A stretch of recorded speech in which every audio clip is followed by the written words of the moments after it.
This week's podcast is sponsored by DW Plumbing and Heating, a locally based plumbing and heating company with over 15 years' experience servicing the Midlands area. Experts in fault finding with both oil and gas heating, specialising in complete bathroom refurbishments and MCZ wood pellet stoves.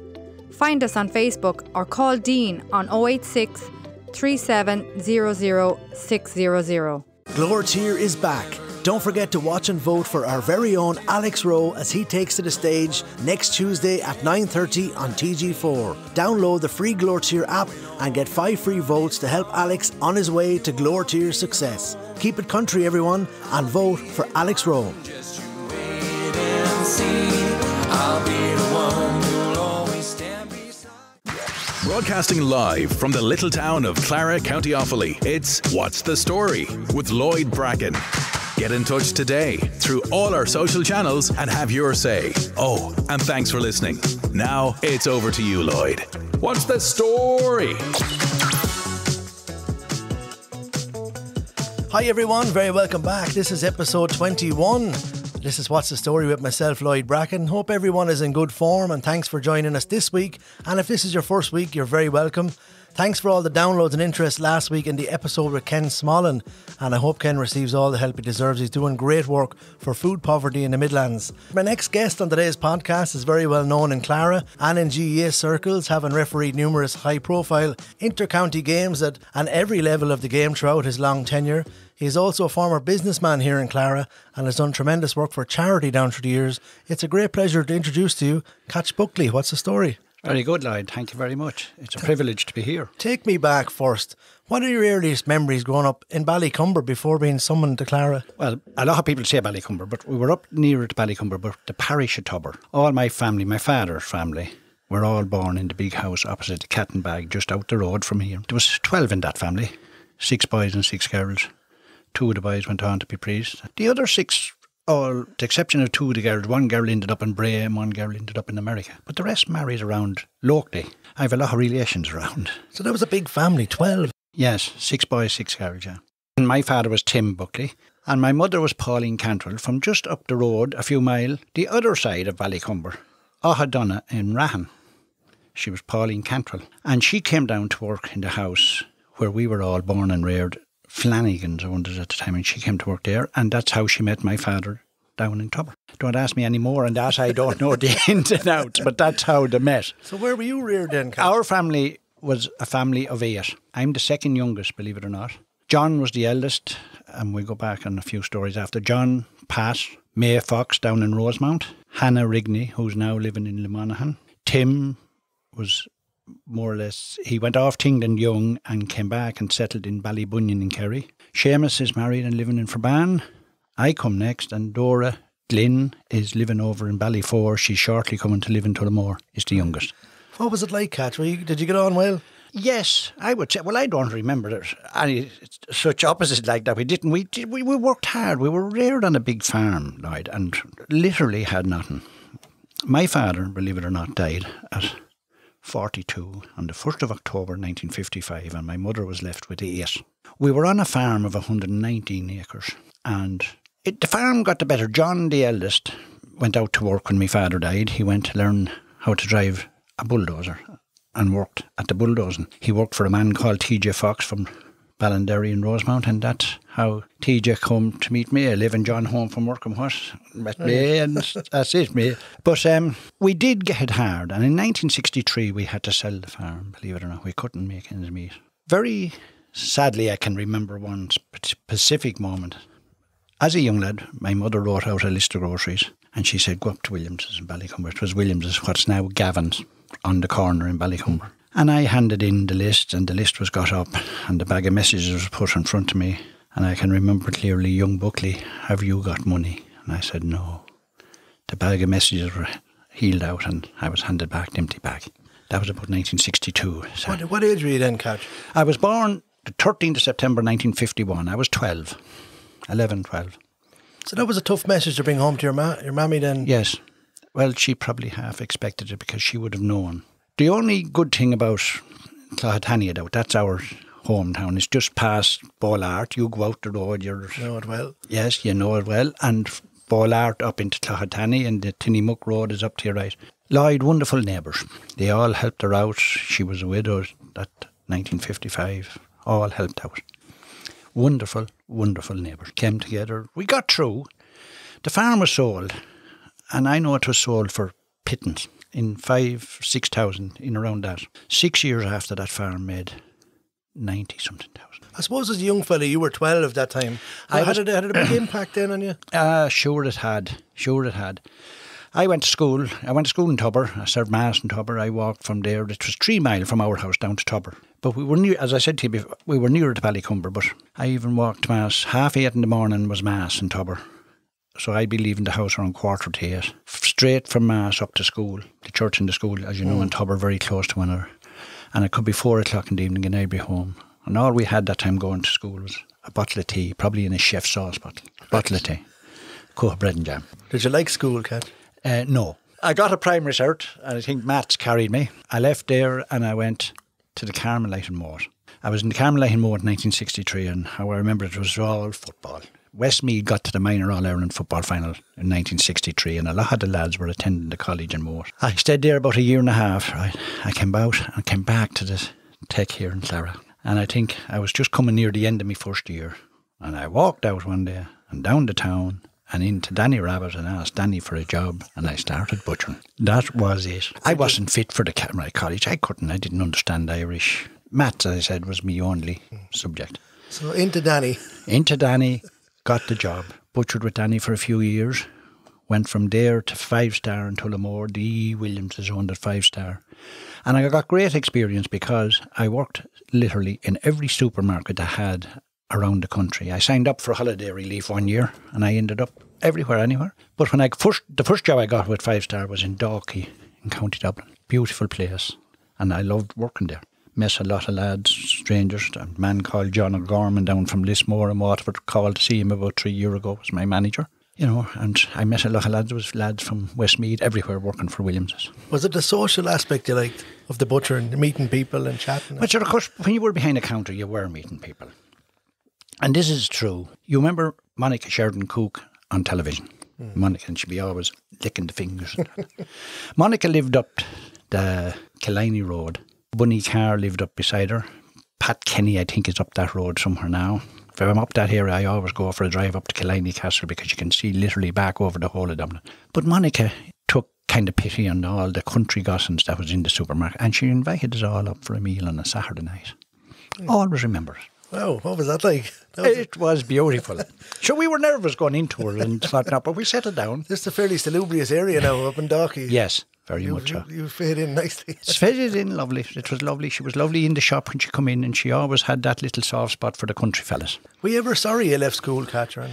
I suppose now, when I look back, when I see how well the boys done in school and what was to be got over, and I see a lot of the youngsters now. But sure, unless they go to school now, Lloyd, they stand no chance. You know, long ago, I think everyone nearly went from national school to the factory jobs. Some left and went back and re-educated and whatnot. So when did the time come for you to say, right, I'll set up my own business here? Not for a long time. I worked for others for a long time. I came back down from Dalkey, I'd say after a while. I worked in Williams's in Tullamore for a good while. And Tormy's approached me, across the road from the Bridge House. And I went to work for Tormy's. I was with Tormy's when I got married, actually. Yeah, so that was 1972. I was with Tormy's from... I went to them first in 1970 and I stayed with them until about 75. 75, I came back and went into Pope. And in 79, the Tormy's came back again and I went to Tormy's again. And it probably was a lucky break because I was in the shop in Tullamore. Now, the shop in Tullamore, Tormy's shop in Tullamore that time there was about 13 or 14 working. It was so busy. The man that was running the shop in Kilbeggan passed away.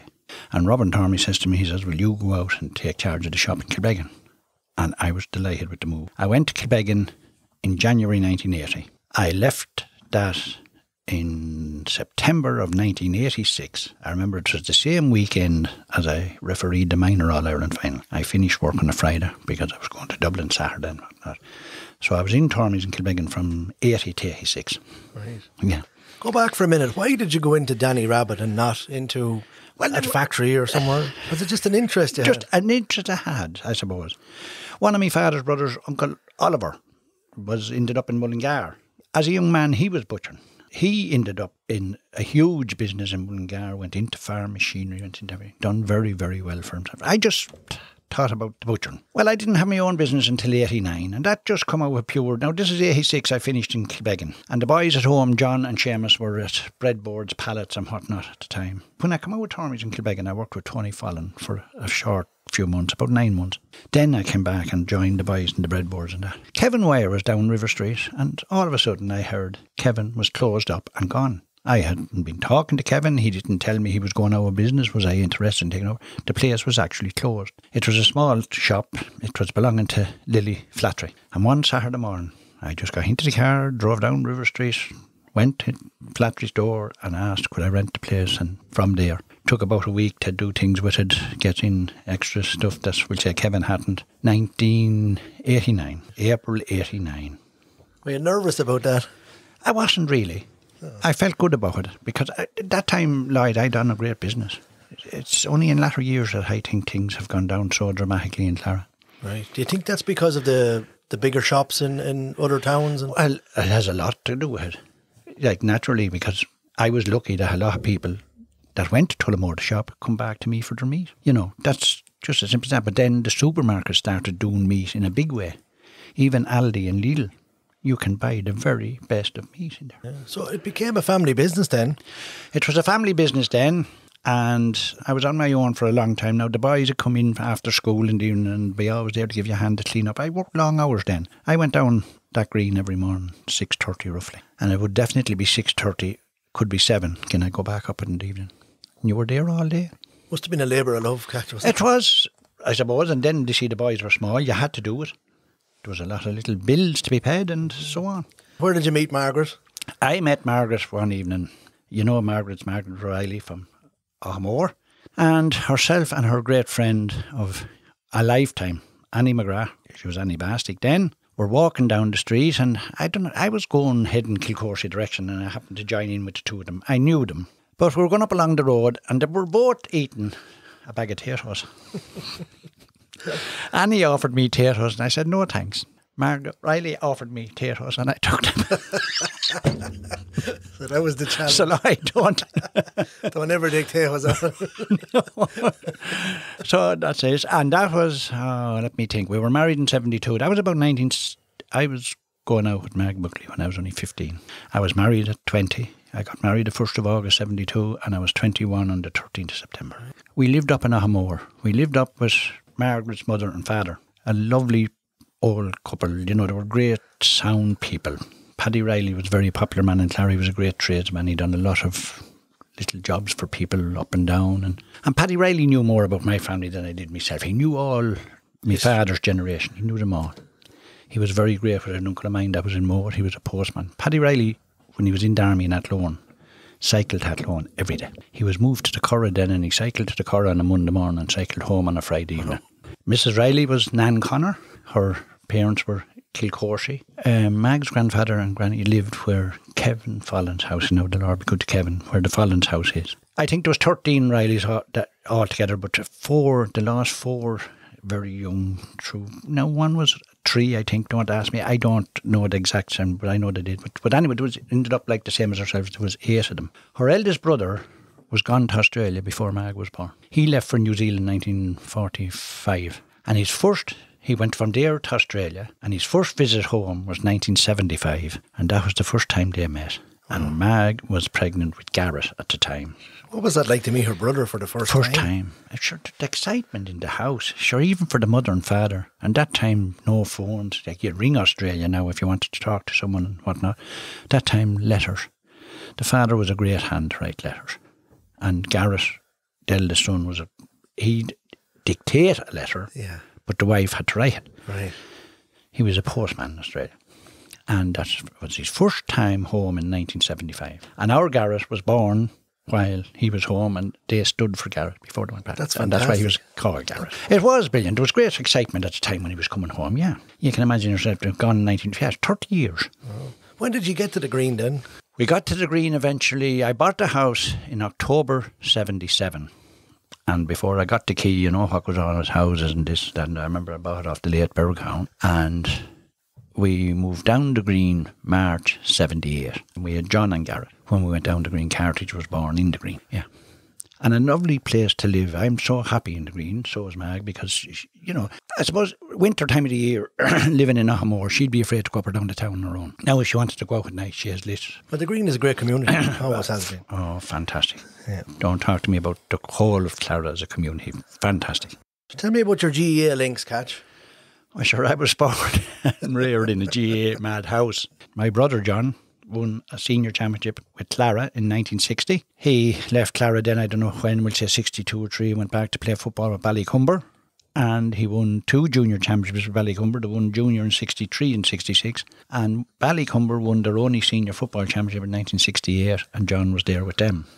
Sonny Daly, I believe, was the captain. Sonny Daly was the captain, yes. Sure, look, I used to love that time. When John, even back 1960, when Clara won their first senior title, John would be coming in to train. Micheál Gagnon at Church Street was one of the top men in Clara Club at that time. And I, as a Gossan, John had said to me if it's Saturday morning, call in to Micheál Gagnon's when you go to Clara and see what's on. Is there a practice match, training, what's on? I'd call to Micheál Gagnon. I'd be told exactly what was happening for the weekend. But when John was going to train with Clara, which was probably 2 nights a week, Saturday evening or a Sunday morning, I always went with him. Same in Ballycumber. When I was a Gossan, I'd be behind the goals. They'd be out kicking in the balls in and out, and I'd be one of the young lads that was there behind the goals. That's how it all started. Right. Got a fierce interest in it. I played a bit of football myself. Played minor football with Offaly. Clara won the minor title in 1966, and Father Nicholas Clavin was with them, and Des Baggett was on that team. Gene Henry, Thomas Dignam. We got to the final again in 67 and were beaten. I played minor football for Offaly in 1968 and 69. 1968, we were bet in the first round in Crow Park. 1969, we won our first round. And I can tell you, it was a very famous day for Offaly GAA. It was the day of a famous treble. 3 teams. Well, I was in goals for the minor team that day. We beat Louth. The senior footballers beat Westmeath. And there was a first cousin of mine in goals for Westmeath. And the senior hurlers beat Wexford, who were the All-Ireland champions of 1968. It was a great day for Offaly GAA. I have the papers at home from them matches. That was a phenomenal day, 3 teams yes, winning. Yes, 3 teams. And I played with them. And I wasn't on with a county panel after that. I played minor. We were betting the second round. And believe it or not, it was Wexford, minor football team, who beat us. And they reached All-Ireland minor final the same year. So, you know, everyone said at the time, oh, Wexford beating Offaly in football. But Wexford got to the All-Ireland. Right. That same minor team. 1971. And I was still playing football, playing with Clara at the time. And Offaly under-21 footballers reached the Leinster final in Mullingar on a Sunday evening against Meath. When they come to seemingly the final weekend, I don't know how come, I don't know who was there. I know John Joe Ryan and Dangan was in goals, but they had no sub-goalie. And I got a phone call or a message sometime around 2 o'clock, 2:30, to be in Mullingar with me stuff. And I have a Leinster under-21 medal from 1971 without ever kicking a ball. Granted, I trained with them after, right up to the time they played Fermanagh in the All-Ireland semi-final. And that was, 1972, I got a run in goals for the Offaly senior team, 1 game only. It was a tournament match against Sligo, played at Shannon in County Clare.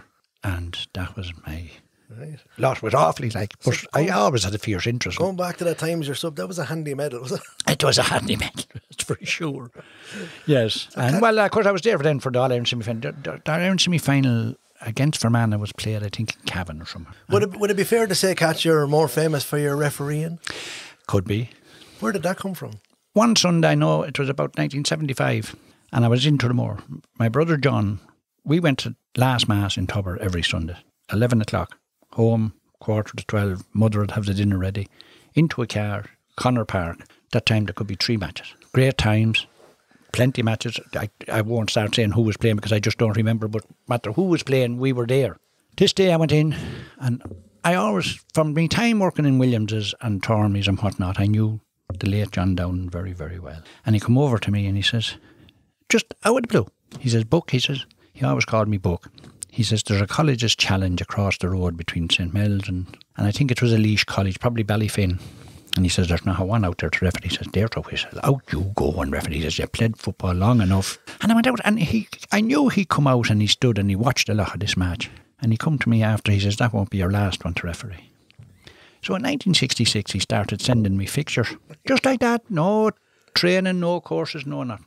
And I started then in 1966 and there's, you know, awfully league matches, championship matches. And then into the bigger. I refereed the junior final in 1978. It was a replay. And the first match, there was hell for leather. And I can tell you who refereed that match. The late brother Sylvester refereed that match.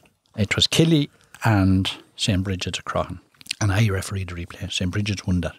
1979, I had been doing senior matches on a regular basis, but I had never even done a county semi-final. But this Sunday morning, I was sitting at home. It was about 10 or quarter past 10. I saw this car pulling up at the gate. And it was Cecil Cox of Killy. Cecil was refereeing. He was refereeing a long number of years before me. He says, Catch, I'm going away for the day. He says, and I'm down to do the county semi-final between Tullamore and Welsh Island tonight in O'Connor Park at 7 o'clock. You go and do it. See, you didn't go through county board committees that time, right? It was just ad hoc. You go tonight, that's it. I remember once saying at a referees meeting, refereeing was so badly organised at the time. That's how I felt about it. If I was down to do a match and all of a sudden at the last hour I couldn't go, God rest me mother, if she was able I could send her. But anyway, Cecil said to me, you go and do it. And it was I'd say, looking back now, it's one of the better games of club football I ever refereed. Them two clubs were in their prime at the time. They both had, I suppose, 5-6 men each on the Offaly senior panels. And Offaly were just coming real good that time. That was 78, sorry. And I was very disappointed. I done that semi-final. And it was a marvellous match. And I was very disappointed I didn't get the final. Cecil got it again. He was longer around than I was. But anyway, I got my first senior final in 1979. From there on, finals. I know Lloyd because when we done a final in Offaly that time, you probably received a medal of the same grade. If there were senior finals, you got a senior championship medal. Down the line, intermediate, there was senior B, junior. I think from a board that's at home, because I don't even look at them now, I refereed 10 senior county finals, 9 football and 1 hurling. I done both. You know, a lot of lads now, Brian Gavin has done both.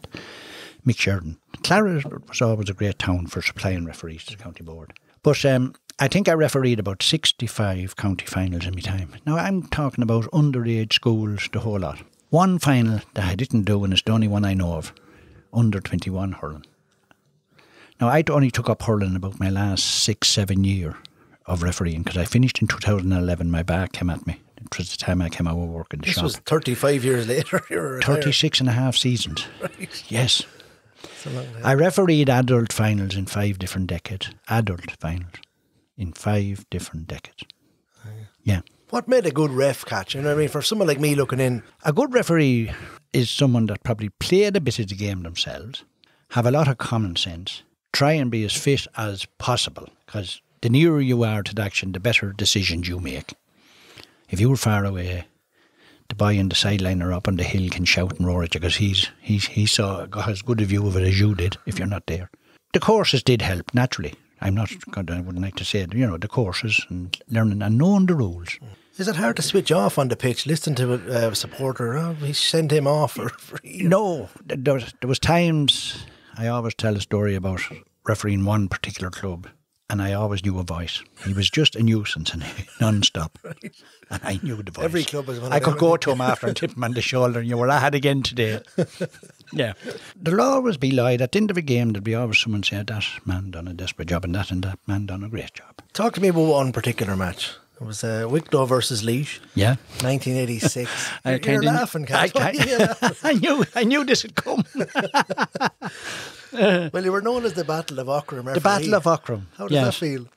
The 16th of June 1985, the hottest day of the year, on a pitch that was as hard as the road out there, and no sideline. In other words, the people were seated right within, I'd say, 2 yards of the pitch itself. Laois were after winning the National Football League, which was a big thing. Port Laois pitch was after being closed for about 12 months or more, because I refereed a lot of matches in Port Harrington. Even the Centenary Cup in 84, their matches were held in Port Harrington. Port Laois itself was being redeveloped and stand and everything. And the opening was against All-Ireland champions Kerry. And Catch Buckley was invited to referee it 1 month before Ockram. Laois were after winning the league, and they were an outstanding team. I have to say they were outstanding. They beat Kerry that day, and a strong Kerry team. I think Kerry might have been -1 or 2, but no more. And they beat them comfortably. I was to referee Westmeath and Wicklow in Auckland in the first round of the championship, and I know I had a little bit of a muscle problem, and I just wasn't able. And I'd say if I had to do Westmeath and Wicklow, I may not have been appointed to Laois and Wicklow. So it was written in the stars. Written in the stars is right. But Lloyd, I look back on it. I have no second thoughts about anything that happened in it. The actions I took. Give us a little flavour of what the match was like. What did happen for people who mightn't know? Well, it's very easy to say, but I wouldn't like to accuse anyone of the wrong. Laois were a marvellous team. I think they had the game won before they ever left Laois to go to Auckland that day. But Wicklow were no bad team. Never are. Even this year now they've won a few games. They're after getting promotion in the league. They won their first round last Sunday. They're playing Meath next Sunday in Auckland. And Wicklow were, well, yeah, but Laois, I think, were planning for further days down the road. And there was 4 clean striking incidents in the game, and the 4 men were sent off. And 3 of them were Laois and 1 Wicklow. The first Wicklow man that I went to, I saw him lying on the ground, sitting on the ground, and when I went, he was actually spitting teeth out into the palm of his hand, yes, and the Laois man standing over him and nearly going to swing again. But anyway, I sent the Laois man off. Then there was 2 men sent off together. And late in the game, probably one of the best footballers that was around in many a day, Tom Prendergast. I'd say lost the cool. He just knew, here we are best after winning the league, and he... And Wicklow as well. He struck a Wicklow man out on the sideline. Had to go. I'm quite comfortable about that, the 4 sending offs, because I watch a lot of football, Lloyd. I go to a lot of games, and not in recent years I don't, but I, as you know now, they're all on telly and I watch them. The referees nowadays, I think, I can't send off a Dublin man. Dublin are going to be in the All-Ireland. I might stand a chance of getting it. Do you think there's that to it? I do think there's that with certain referees, yes. And I think there's referees pulling out of big decisions. Yeah. Would you be critical watching a referee on TV yourself? Not critical, but I would pick up on things that I done. He's not doing them now, and he's still there. Go back for a minute, if you don't mind, to Wicklow and Laois. Don't mean to harper on about it. No. But what was the crowd like then? The crowd was huge. Like, you've 83,000 in Crow Park now, and it's huge. And the atmosphere is huge. This was a small ground in Auckland, in Wicklow. And I think the capacity was about 8,000-9,000.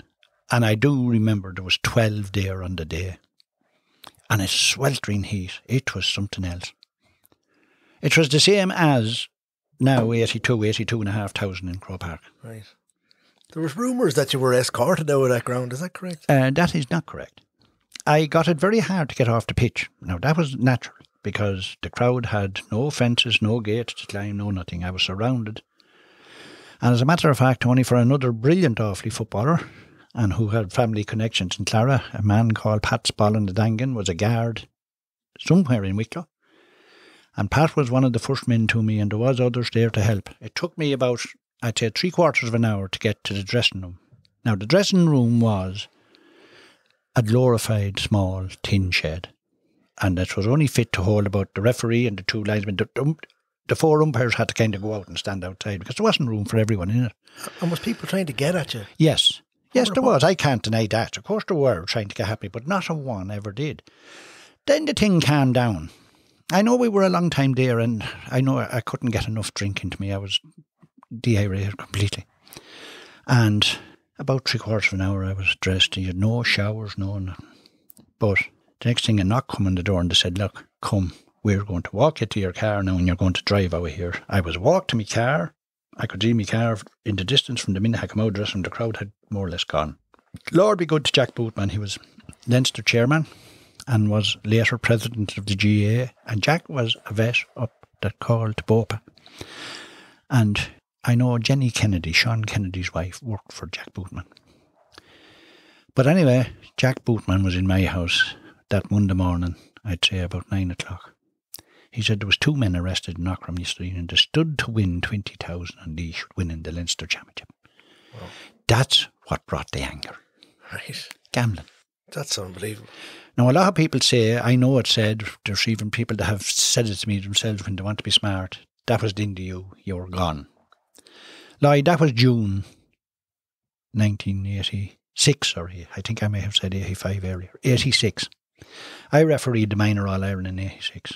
I refereed the National Football League semi-final in 1987. I refereed All-Ireland Senior Football semi-final in 1987, Galway versus Cork, draw match, refereed the replay. And my last inter-county match was March 2002, and my first inter-county match was Easter Sunday 1980.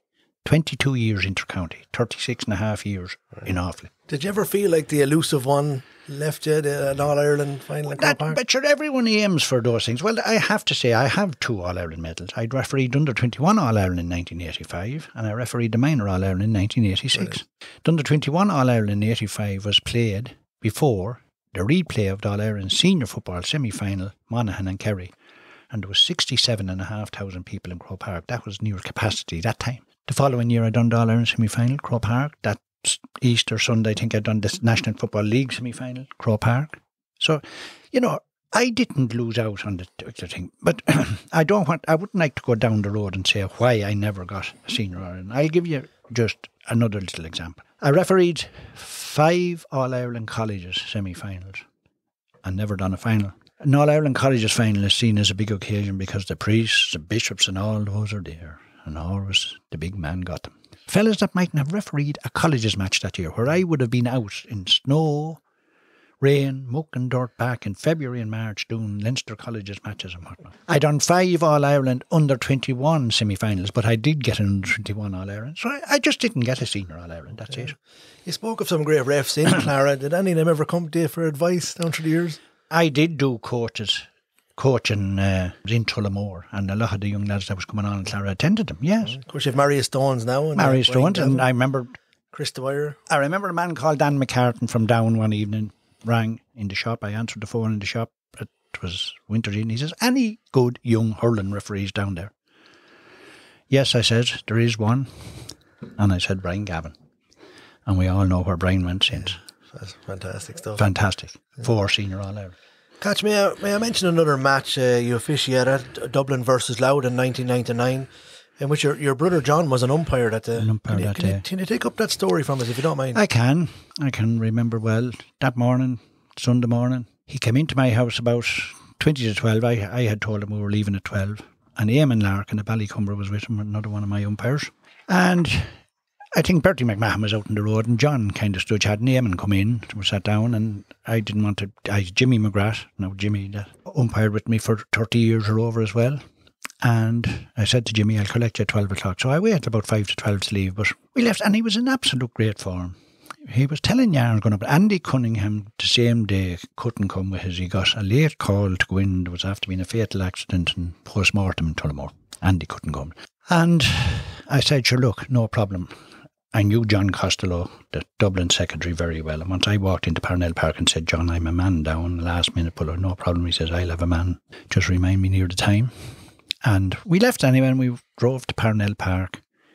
We got there about 1:30, 1:45. He was in great form, telling yarns, going up in the car and whatnot. And he said to me when we went in the gate, he said, I haven't been here since this venue. Parnell Park was after being renovated. He went off for a walk for himself. And I went into the dressing room, we sat down, because always and never at those venues, cup of tea immediately, and anything you'd want, it'd be sandwiches, no matter what you'd want. And he came back in and he had a cup of tea, and the first half of the match went as normal. About 10 minutes into the second half, I always remember the time, it was 16 minutes into the second half. It was just gone 4 o'clock. And a loud man caught me by the shoulder. And that time now, you didn't allow players handle you. You know, they might want to say something to you and they'd say, but he says, look, he says, one of your umpires has collapsed. And I looked up and I knew who it was immediately. So I stopped the game naturally and went up to him. And the loud goalie, a chap called Niall O'Donnell, a guard in Navan, and he says to me, he says, don't panic. He says, I do a bit of whatever. And he says, that man's not too bad. Noel McCaffrey was with the Dublin team in his capacity as doctor, the father of the present Jack McCaffrey, who was just retired this season anyway. Whether he'd come back again or not, I don't know. And Noel rushed in off the sideline and was with him. And somebody from Leinster Council came to me. It was the O'Byrne Cup final, so it was a Leinster Council fixture. It wasn't what you call a Crow Park fixture. It came to me and said, look, one of the linesmen will take over from you. Get in and get dressed, and if he's going to the hospital, go with him. And there's a lovely story. There was a little man outside the wall, and I'd say he was a Dublin man. I often meant to ask. Now, he was well on. I don't think he'd be living now. He got across the wall, and he took off his most beautiful overcoat, folded it with the inner side out, and put it under his head. I'll never forget it. And Niall O'Donnell said to me, he says, don't panic, he says. So I rushed into the dressing room anyway. John Costello, the Dublin secretary, was over to me, and he says, come on, he says, we'll get you in. And while I was in the dressing room, he brought in a telephone to me and plugged it in. He says, do you want to ring anywhere? It was confirmation day in Clara, and Maura, John's wife, Maura Kavanagh, neighbour, worked for Father Welch in Tubber, in the parochial house. And I knew Father Welch would be at the confirmation. Now, funny now, in a circumstance like this, the way I thought immediately. And I rang Annie McGrath, her great friend Annie, and I said, Annie, will you go down to the church and go to the sacristy door and go in? I said, the confirmation is on. But I said, you'll surely make eye contact with Paddy Hill and ask him to get you Father Welch. I said, John's after, I thought at the time, suffering a heart attack. So Annie done that.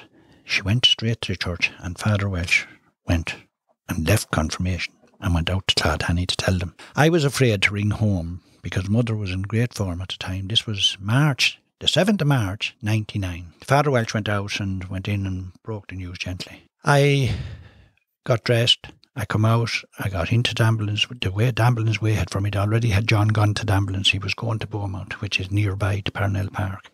Dr. Noel McCaffrey was with him. I always remember Noel McCaffrey giving him an injection into the arm on the way over. And it absolutely scared me now. John never blinked an eye. It was an aneurysm. And the aneurysm burst close to the heart, but it went to the brain and it went to the heart. He died exactly 1 hour after. We got to Beaumont. He was in good form. He talked to me the same as you and I are talking now. Certain things he asked me to do and whatnot. He knew he wasn't good. And Noel McCaffrey told me, he says, Catch, he says, it's not good. So we were asked to leave the room, and I remember the boys had arrived just in my umpire's stead with their substitute referee, finished the match, and I gave Jim McGrath the keys of my car, and he drove the car over from... They were over before 5:30, I'd say. And at 10 minutes to 6, we were just in the room. There was a lovely nurse, Margaret McCarthy from Kerry. She was going in and out, keeping us informed. And the next thing I saw the doctor coming, and he just put out his hand to me and he says, I'm sorry, we've lost him.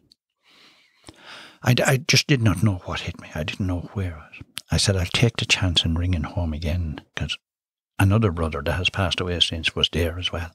He was up from Kerry working with the boys at home. And luckily enough, he answered the phone.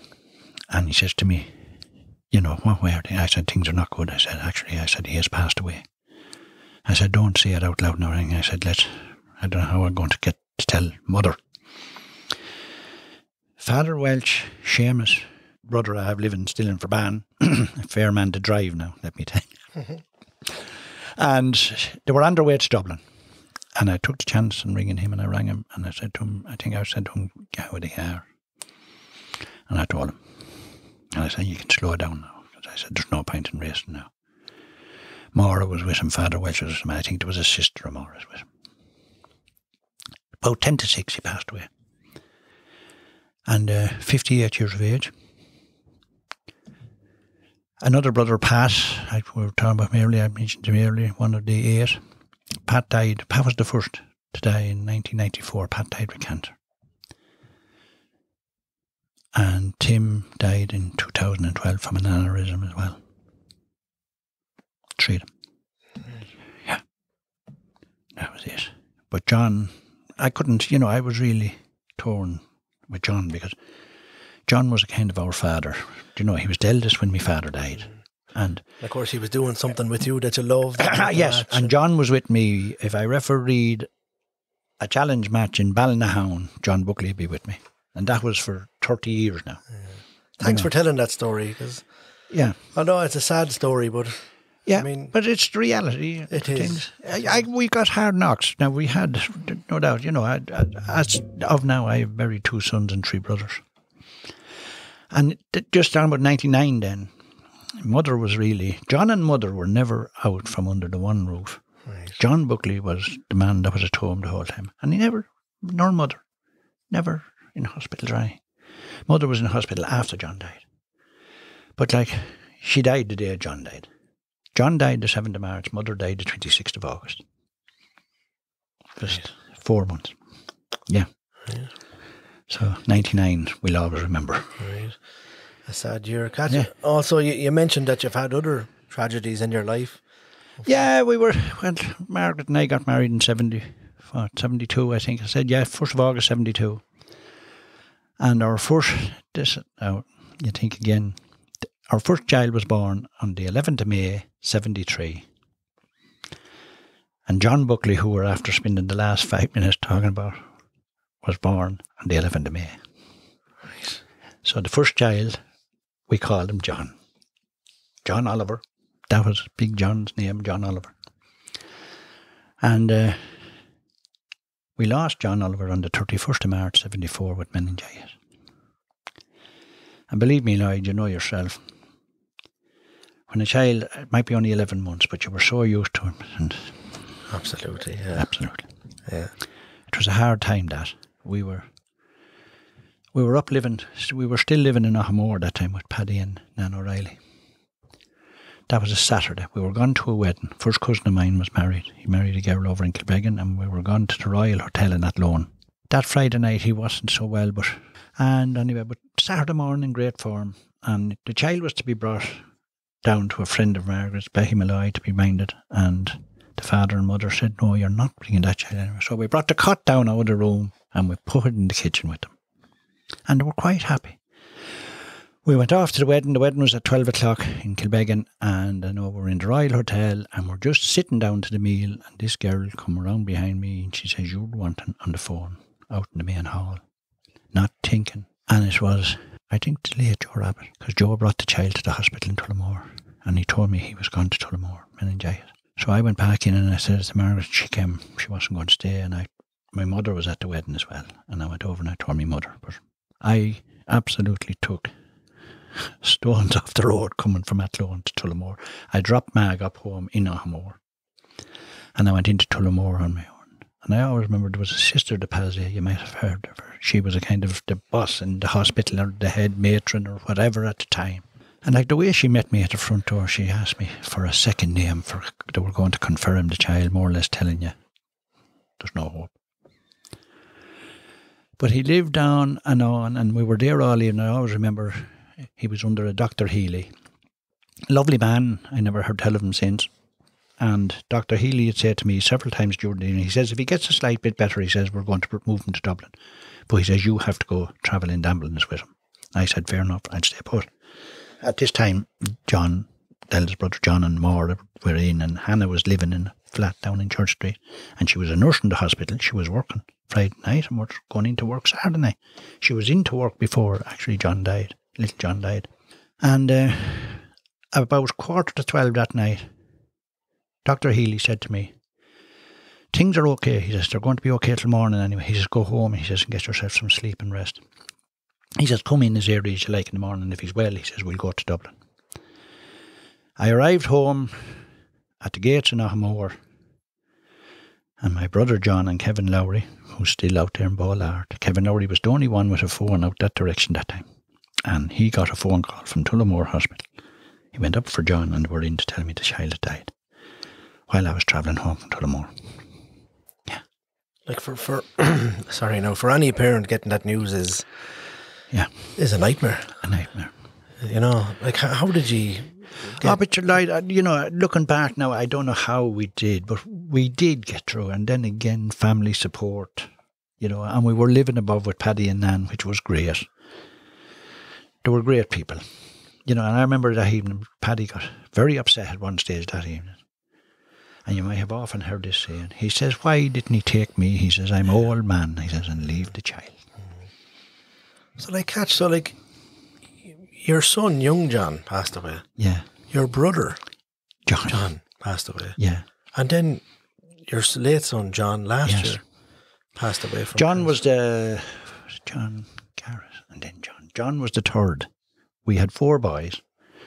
We lost the first. Then Garrett was born, as I told you, 1975. And then John was born. His birthday was last week, believe it or not. And 27th of October, 1977. Can you take us back when John got his initial diagnosis? How did you face it together as a family? Yes, I can. I can recall that Tuesday. I was going away to Trombo GA, a friend of mine, Pat Bracken, and we visit a man up in Ballinabrackey, and one of the greatest GA men going, a man called John Moore. His brother Peter, I already mentioned him, trained Cumber to win their only senior championship in 68. And was married and living in Screggan. Peter has passed away since. He was on the Mead team that won the All-Ireland Senior Football Final in 1967. But anyway, we were going there to visit. So on my way in, I went into namesake Seamus Buckley Cycles in Tullamore, and I bought myself a brand new bike, which I had been intending to do for a long time. So I know I bought the bike off Seamus, and Seamus lives in Drumrainey, the far side of Mount Temple. And I said to him, any chance you're dropping that in on your way home? Well, he said, no problem. Because I said, I'm going away visiting, I don't know what time I'll be home. And I remember I come in that night about 12 o'clock. And John was never a man for going to bed early. John had 2 or 3 hours, 4 hours max. Yeah, but just, that was John. And he was there laying on the couch watching something on television. And I was talking to him for about 5 or 10 minutes and I went off to bed. Now, he was normal John. I got up very early that morning. I know John was up and gone out of the house before I got up, but I got up, I'd say, now, that was 9th of October, I'll always remember, 9th of October 2018, and I went off cycling on my new bike. I went out my own country tubber, I went up to Cumber, up to Daly's at the cross, and came back in the Rahan Road. And I came back in around 9 o'clock, and Margaret said to me, will you go down and let John out? He wants to go up to John Corby to get his bloods done, and he thinks he has the jaundice. That was grand, I went down. But John must have thought I wasn't coming, and whatever time appointment he had made with John Corby. And I met John halfway between my house and River Street, right there at Gunning's house. And Lloyd, I nearly didn't know him, he was gone that yellow. That is the truth. I said, you have the jaundice. He says, I know I have.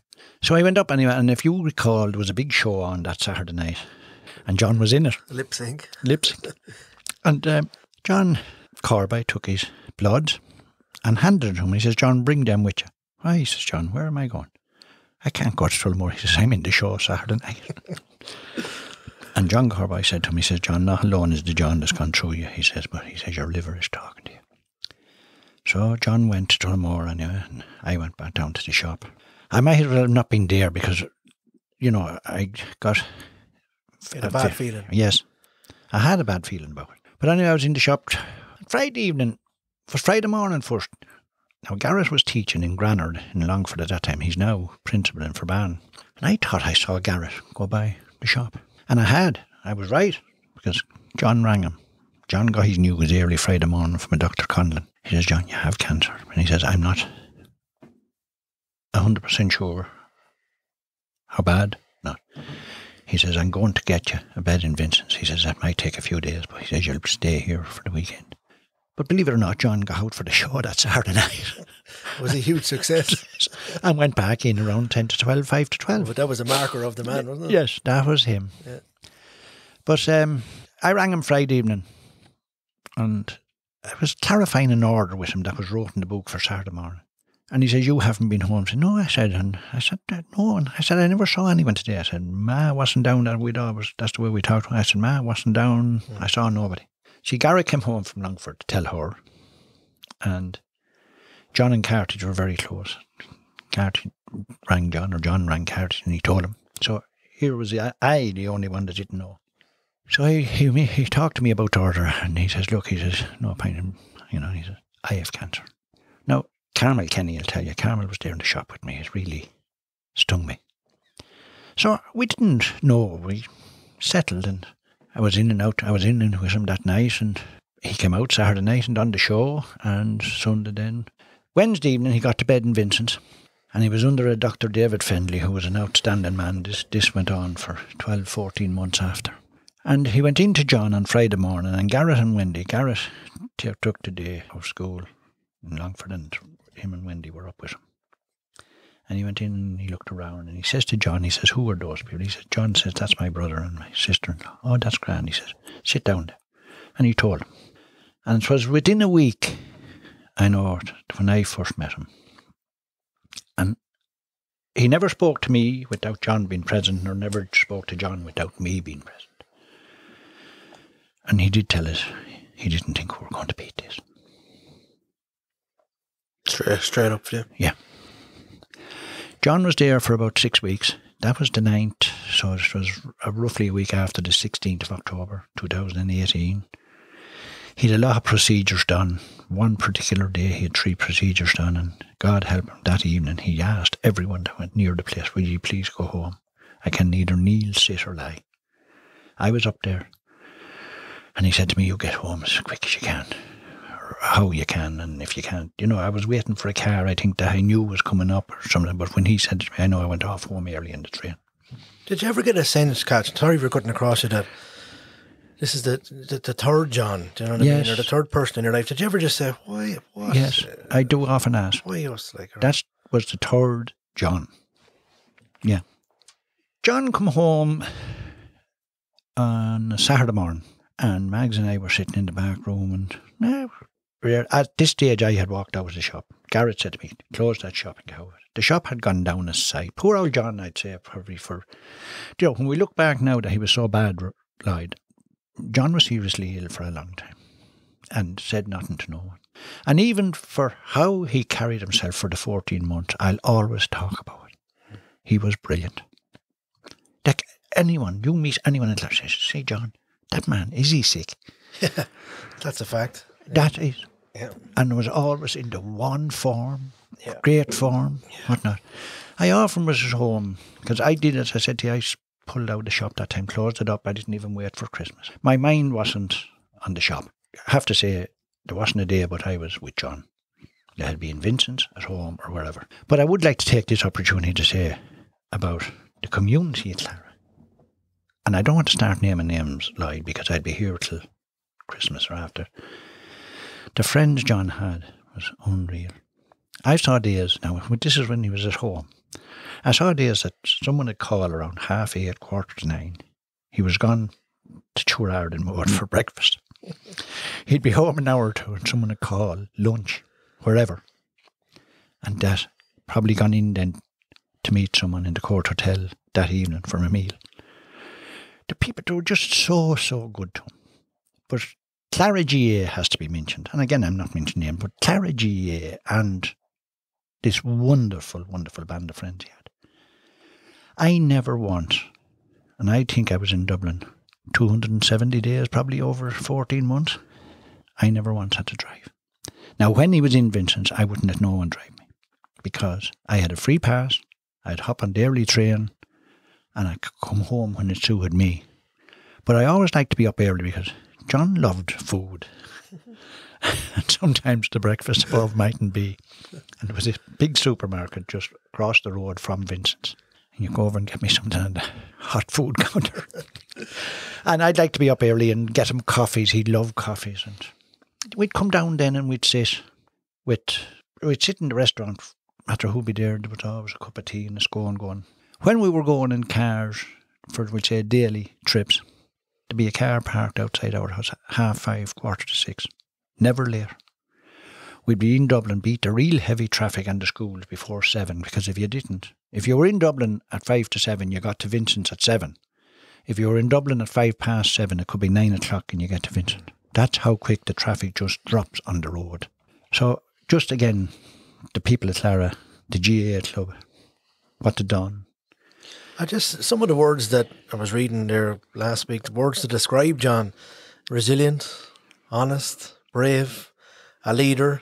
I can't, what I said wasn't in his vocabulary. No. Like we've seen that publicly with John's cancer battle. I mean, he didn't give up. Never.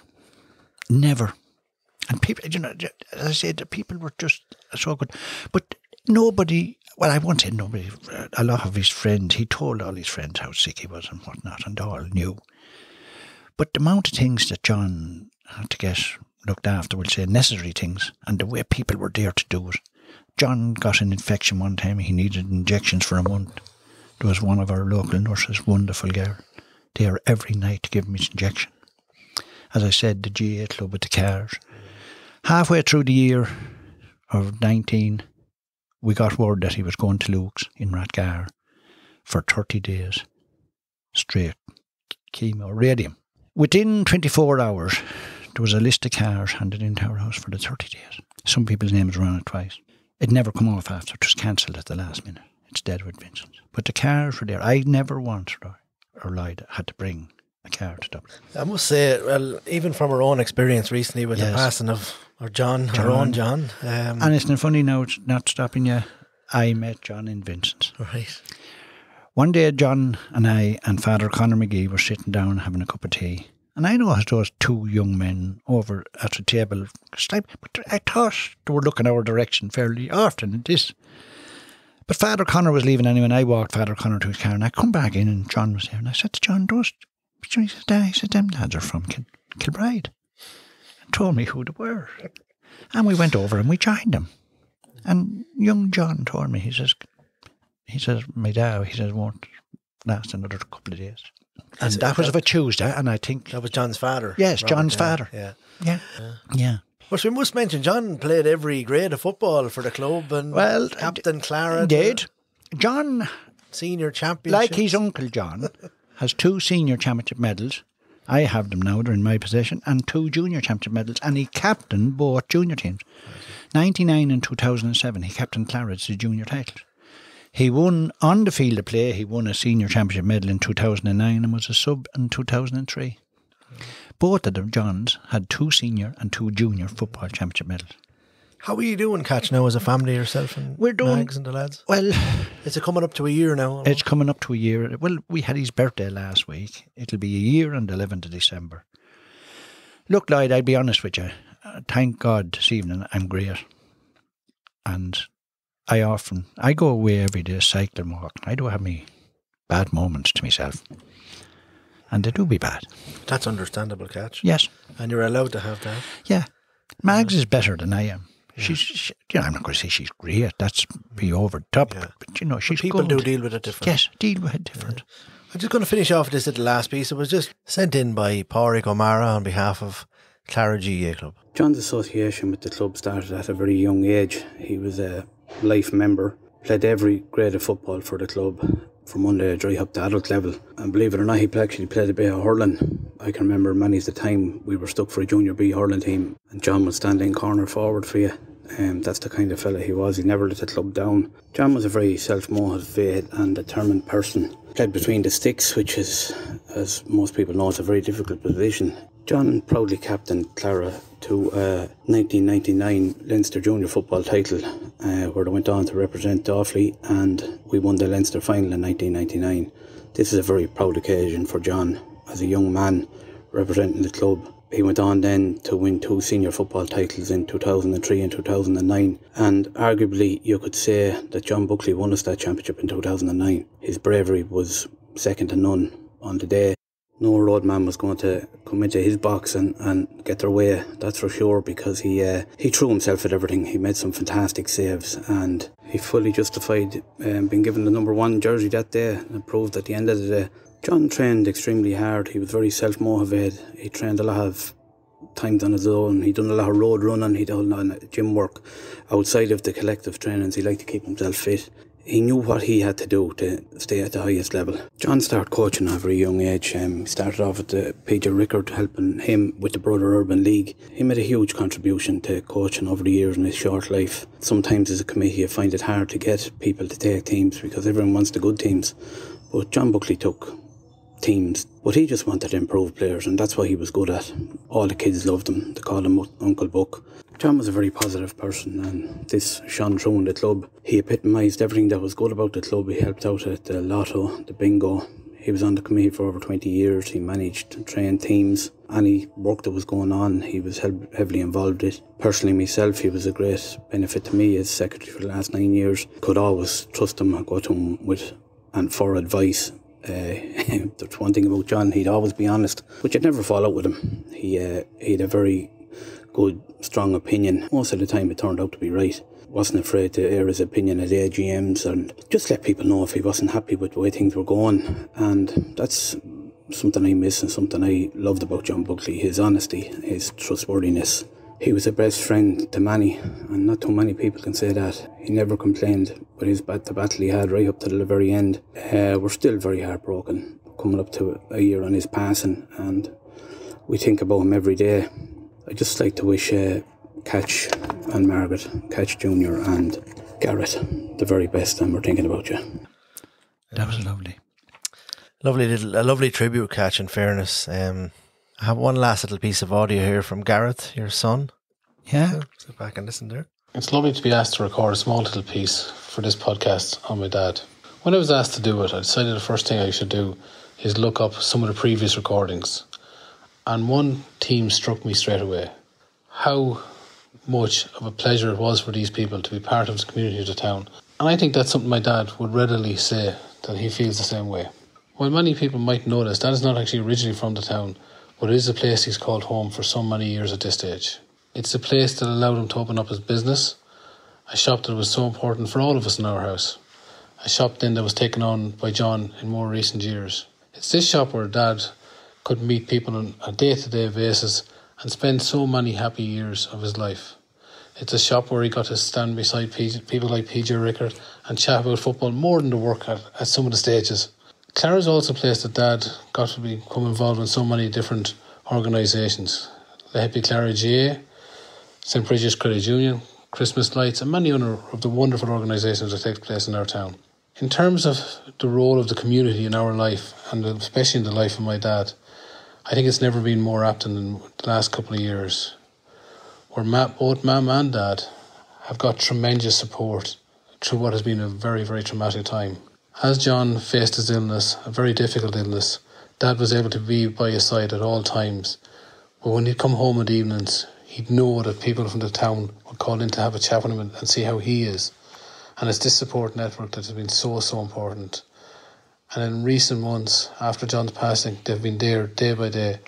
So I would also like to take this opportunity to thank all the people in the town for all the support they've given Dad, and to tell Dad we're so proud of him too. Oh, that's Very nice. That's Garrett. Yes. Garrett sent that in today. Lovely. So I suppose Garrett is reiterating what we're talking about here with the support. Look, I could stay the next hour with you telling you about Garrett and Wendy, even the young man Carty. Garrett and Wendy, we just don't have to do anything. They look after everything for us. Yeah, wonderful. Lovely.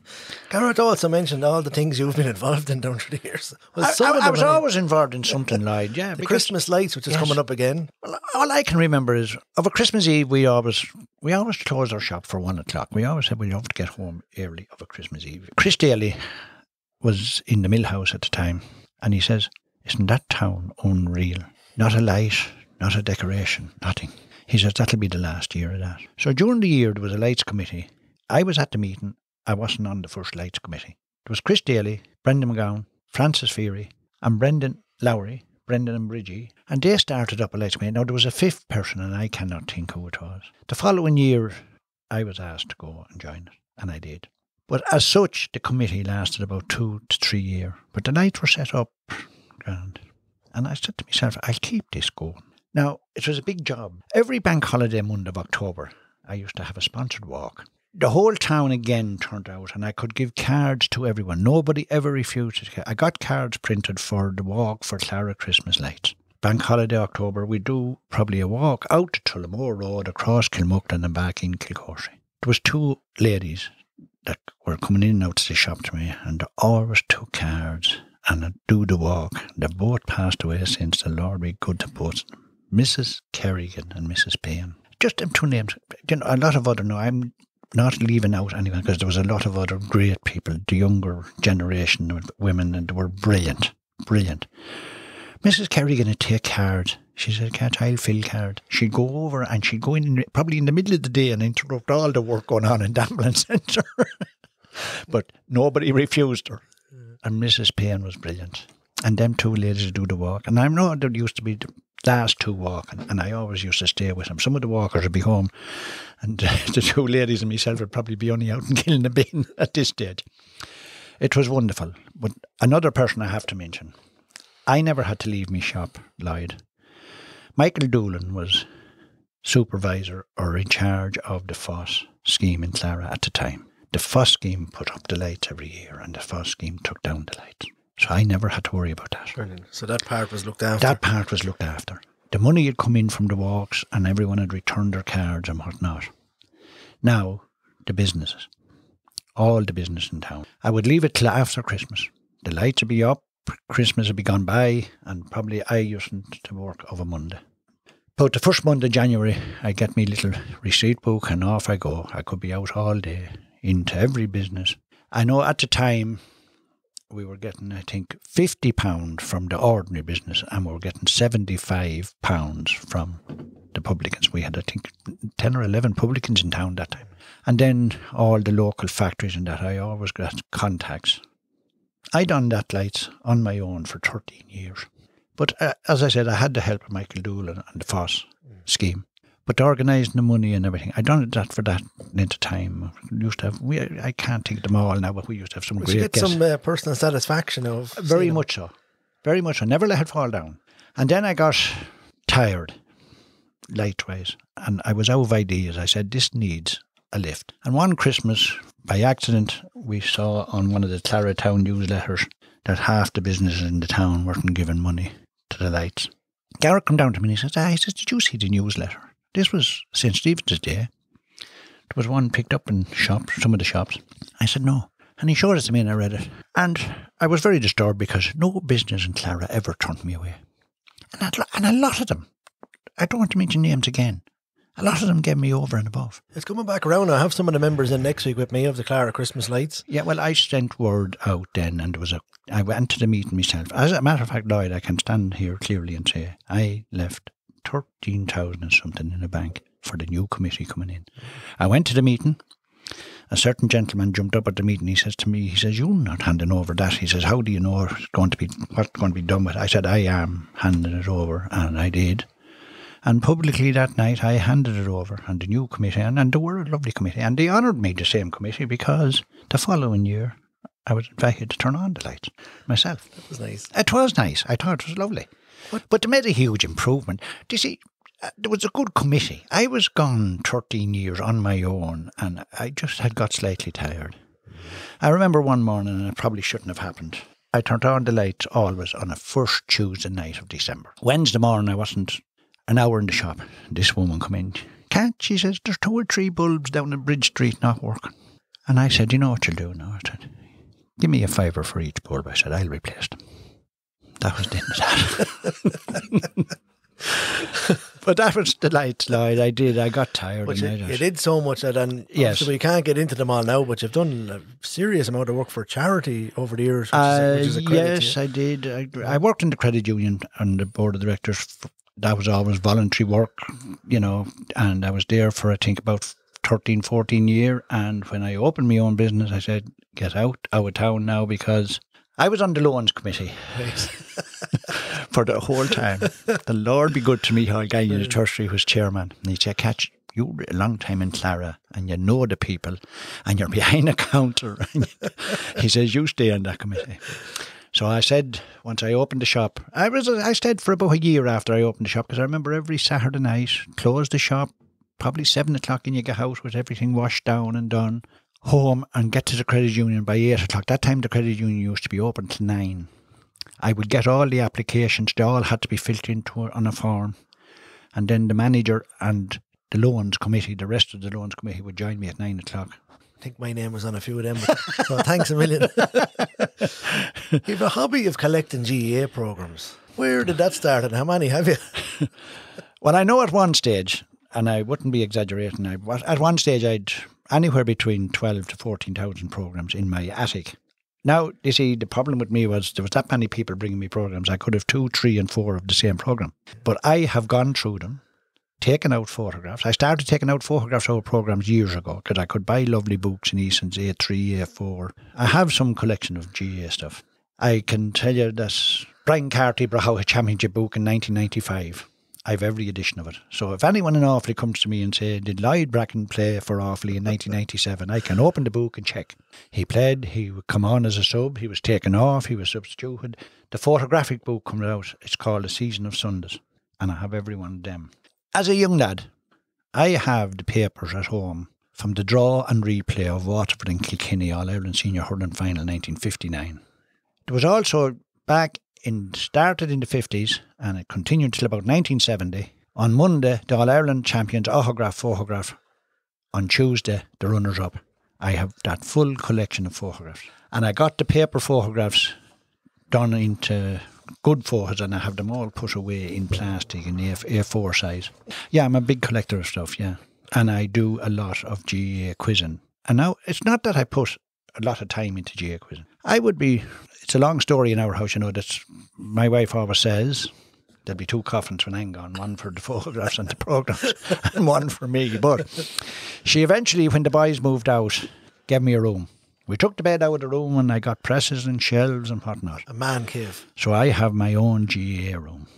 And I always had a fierce interest in Kerry football, Dublin and Mayo. Don't ask me why. And I get the Kerry and Dublin or Mayo papers. Dermot Kinney got them for me all down the year until I miss it so much since he closed. He still gives me supplements out of Cork papers that he gets himself because his wife is a Cork lady. Do you believe in this Mayo curse, Catch? No. I could tell you more reasons why Mayo didn't win All Ireland since 2010 now. I've just had my own opinion on what they were really missing. I'll tell you what we're going to do. We normally do a quick fire round. We're going to do a little sports quiz with Catch. See how good he is. Oh, no. Yeah, I'd say you'll wreck me now. We'll give you a little bit of music before we go in.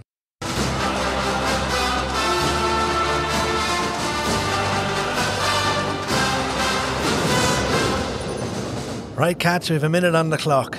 Galway won their first All-Ireland under-21 hurling title in 1972. Who captained that team? Who was known as the Iron Man from Road? Paddy McCormack. Name the 3 famous Rackard brothers from Wexford. Bobby, Willie and Nicky.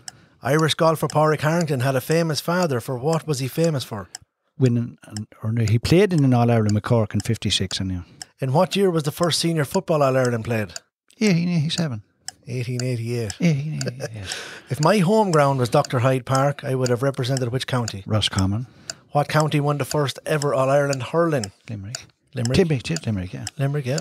The first General Secretary of the GAA was a Clare man. What was his name? Oh, Deneen. No. General Secretary. No, you have me. Michael Cusack. Michael. Yeah, I should have known Where that. would you find GAA ground Cusack Park? Mullingar, is it? Mullingar, yeah. Last one. What nickname was given to the Kilkenny sporting team? The Cats. The Cats. Well done.